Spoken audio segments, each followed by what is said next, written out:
మీరు ఎప్పుడైనా నక్సలైట్ మూవ్మెంట్లోకి వెళ్ళాలనుకున్నారా? నేను చెప్పింది అదే, లోపలికి వెళ్ళిపోయినాను నేను, అండర్గ్రౌండ్ పోయినాను. బాగా ఆరోగ్యం చెడిపోయింది బాగా, అంటే బ్రతకడమే కష్టం, ఇంకొద్ది రోజులు అయితే బతకడు అనే భావన రిపోర్ట్ ఇచ్చిన డాక్టర్లు. ఆ టైంలో మీరు వెళ్ళాలి ఇంటికి అని చెప్పి నిర్ణయం చేసినారు. వెళ్తే మళ్ళీ రాలేము అంటే వాళ్ళు ఏమన్నారంటే, మీరు బతుకుంటే కదా ఏదైనా చేయాలంటే, బ్రతుకుండాలంటే మీరు ఇంటికి పోవడం తప్ప మార్గం లేదు, డైట్ మెయింటైన్ చేయాలి. హిమోగ్లోబిన్ 3%కి ఏదో పడిపోయింది, ఇక తప్పదు, ఇప్పుడు మనం అండర్గ్రౌండ్లో మెయింటైన్ చేయలేము ఇది. సరే వచ్చేసినాము. వచ్చినాక నాకు ఏదో ఒక అసంతృప్తి ఉండేది, ఏదో చేయాలి దేశం కొరకు, మనకు జన్మనిచ్చిన మాతృభూమి కొరకు ఏదో చేయాలని తపన ఉండేది. ఇక అదే ఆలోచనలతోని ఫ్యామిలీ అడ్డంకి అవుతుందేమో, మళ్ళీ ఎప్పటికైనా వెళ్ళిపోతారేమో అనే ఒక భావన ఎప్పుడు ఒకవైపు ఉండేది. ఫ్రీగా ఉండాలి కాబట్టి నేను న్యాయవాదిగా అయితేనే ఫ్రీగా ఉండగలుగుతా, ఏ ఉద్యోగాలు ఇవన్నీ కావు అని చెప్పి అడ్వకేట్గా చేస్తూ అట్లా ఉన్నాను.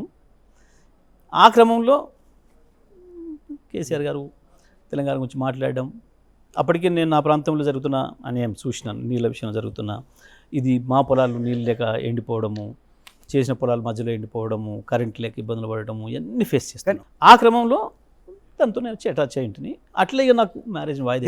ఇంకొకసారి అంటే ఒక రాజ్య హింసను వ్యతిరేకించే నక్సలైట్ పార్టీ నుంచి మీరే రాజ్యంలో ఒక భాగం అయ్యే దాకా మార్పు వచ్చింది చెప్తా మీకు. అది కూడా ఈ తెల్ల బట్టలు వేసుకోవడానికి కూడా కారణం సార్, అది కూడా చెప్తాను నేను.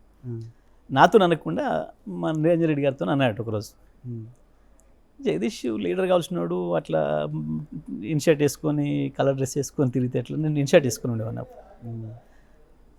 ఎట్లా వైట్ డ్రెస్లో కనపడాలి కదా నీట్గా. సరే నిరంజన్ రెడ్డి గారు నాకు పొద్దున్న చెప్పాను, నేను రాత్రి ఇట్లా అన్నారు సార్. సరే తెల్లబట్టలు వేసుకోవాలంటే కొంచెం సిగ్గు అనిపిస్తుంది, ఏం చేయాలి మరి, ఎక్కడ కుట్టియాలి అవి కూడా తెలియదు నాకు.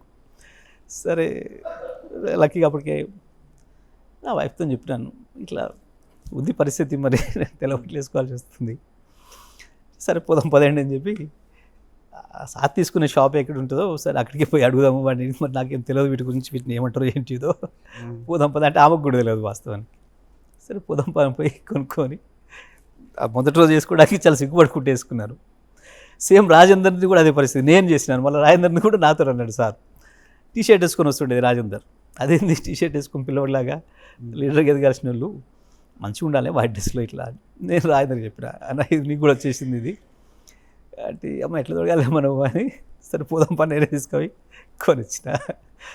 సో అట్లా అనిపిస్తుంది మాకు, అరే ఈ డ్రెస్ వేసుకున్న వాళ్ళని చూస్తేనే కాల్ చేయాలనుకున్న వాళ్ళం కదా అని ఒకసారి అనుకుంటాం అప్పుడప్పుడు నవ్వుకుంటాం.